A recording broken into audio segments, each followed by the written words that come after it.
Hello बच्चों, क्या हाल चाल। आई होप आप बहुत ही मस्त होंगे, स्वस्थ होंगे और अपने स्टडी को बेहतरीन तरीके से आगे बढ़ा रहे होंगे। तो बच्चों, आज के इस लेक्चर में हम लोग पढ़ेंगे ईंधन सेल क्या होता है। तो बाबू, जो ईंधन सेल होता है वह सेल होता है जो ईंधन को दहन करके सीधे विद्युत ऊर्जा में बदल देता है। क्या होता है भाई?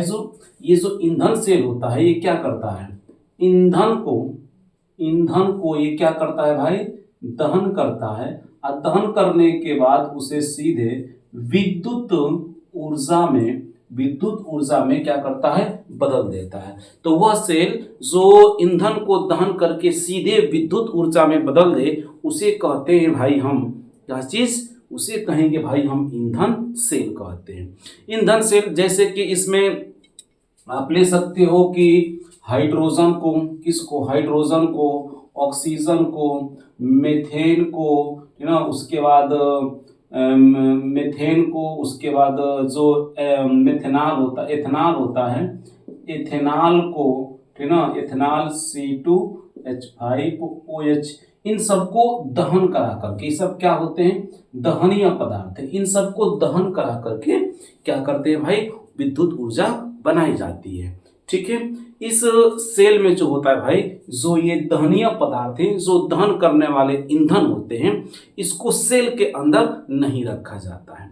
यह सेल से बाहर ही होते हैं और सेल के अंदर इसको प्रवाहित किया जाता है और सेल के अंदर ये दहन करके ऊर्जा का निर्माण करते हैं। जैसे आपके सामने यह एक ईंधन सेल दिया हुआ है, इसके बीच में क्या होता है कि सेल के अंदर विद्युत जलीय विद्युत अपघट्य भरा होता है। जैसे कि सोडियम हाइड्रोक्साइड हो गया, पोटेशियम हाइड्रोक्साइड हो गया, ये विद्युत अपघट्य इनके अंदर भरे होते हैं और इनमें उत्प्रेरक का कार्य करता है या तो प्लेटिनम या तो चांदी। प्लेटिनम या चांदी जो होता है इसके अंदर उपस्थित होते हैं, जो कि प्लेटिनम का कार्य करते हैं। ठीक है भाई साहब। और इसमें एनोड लगा होता है, तो ये एनोड हो गया, ये क्या हो गया? एनोड हो गया, और ये क्या हो गया भाई?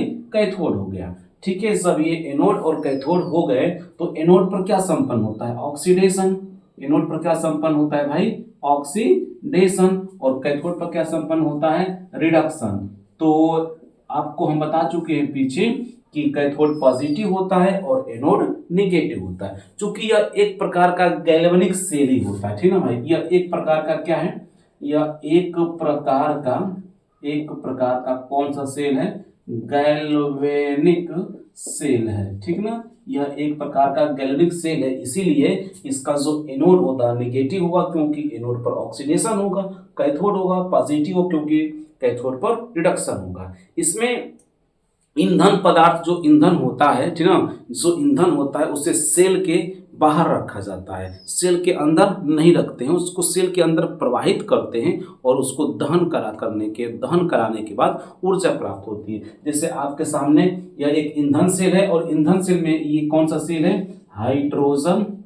कौन सा? Hydrogen oxygen oxygen hydrogen oxygen cell है। ठीक है भाई।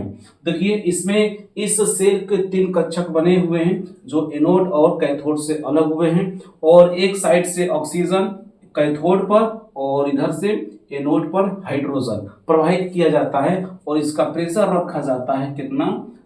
20 से लगभग 40 जो एटीएम पर जो होता है भाई, इनके इस दाब पर प्रवाहित किया जाता है बाहर को ईंधन से। चूंकि यह हाइड्रोजन ऑक्सीजन सेल है तो एक तरफ से ऑक्सीजन और एक तरफ से हाइड्रोजन प्रवाहित करते हैं। ठीक है। दोनों एक दूसरे के डायरेक्ट संपर्क में नहीं आते हैं क्योंकि इस सेल के 3 कक्ष होते हैं, एनोड और कैथोड से अलग होते हैं। बीच में विद्युत अपघट्य पदार्थ भरा होता है और उत्प्रेरक के रूप में चांदी या प्लेटिनम भरा होता है। ठीक है।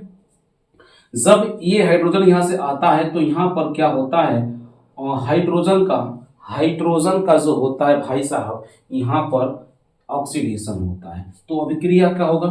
हाइड्रोजन एनोड पर क्या होता है? ऑक्सीकरण इसका हो जाता है और ऑक्सीजन का कैथोड पर अपचयन हो जाता है। ऑक्सीजन का कहाँ पे? कैथोड पर अपचयन होता है और हाइड्रोजन का एनोड पर ऑक्सीकरण होता है। तो ऑक्सीकरण होने के बाद जब इनका नेट रिएक्शन लिखा जाता है, नेट रिएक्शन जब लिखा जाता है तो क्या आता है बताइए? ये आपका आता है ऑक्सीजन प्लस के हाइड्रोजन और ये आपका बन जाता है H2O जल बन जाता है। इसको जब आप बैलेंस करोगे, यहाँ 2 से गुणा करोगे, आप यहाँ क्या करिए 2 से जब गुणा कर देंगे तो ये बैलेंस हो जाएगा, और यही जो H2O बनता है यहाँ से बाहर निकल जाता है। अर्थात जब हाइड्रोजन और ऑक्सीजन को दहन कराते हैं तो ये ऑक्सीकृत और अपचयित होकर के जब अभिक्रिया करते हैं तो विद्युत धारा तो बनता ही बनता है, साथ में इसमें जल निर्मित हो जाता है, जल बनता है, और इस जल का उपयोग भी हम लोग कर सकते हैं। ठीक ना भाई, इस जल का हम लोग क्या कर सकते हैं भाई, उपयोग कर सकते हैं। ठीक है, अब इसका लाभ क्या क्या होता है, तो जो ईंधन सेल होता है, जो एक इसका क्या क्या लाभ होता है, देखिए भाई ईंधन सेल का लाभ क्या होता है। ठीक है, ईंधन सेल का लाभ क्या होता है, पहला बात कि ये जो होते हैं प्रदूषण मुक्त होते हैं। क्या होते हैं भाई, प्रदूषण मुक्त होते हैं। ईंधन सेल क्या होते हैं, प्रदूषण मुक्त होते हैं।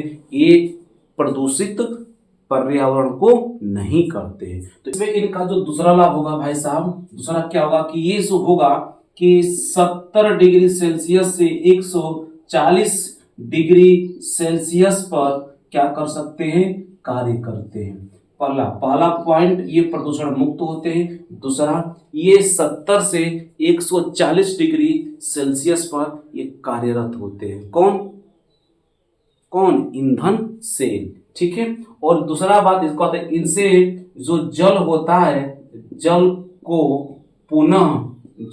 पुनः हम लोग उपयोग में ला सकते हैं। इससे जो जल बाहर निकलता है इसको हम लोग पुनः क्या कर सकते हैं भाई, उपयोग में ला सकते हैं, और इसके लिए बहुत मशहूर होता है, सबसे अधिक जाना जाता है जल निर्माण के लिए।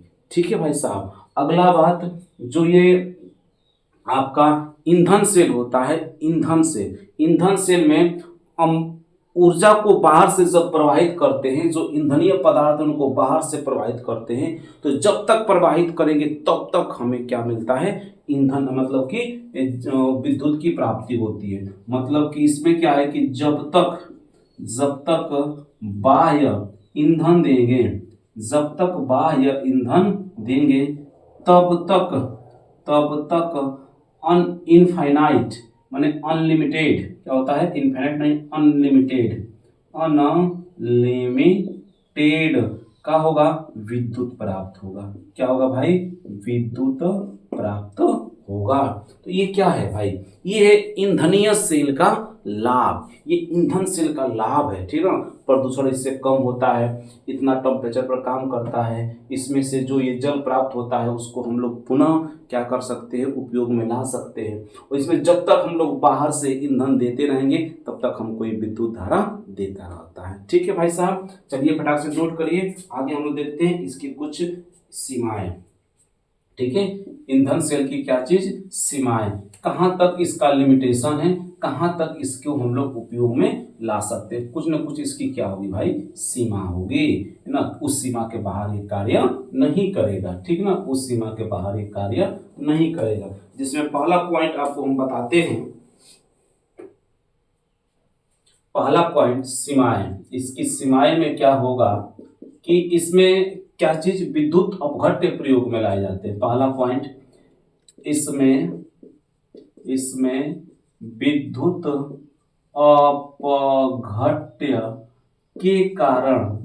अपघट्य के कारण जंग लग जाते हैं।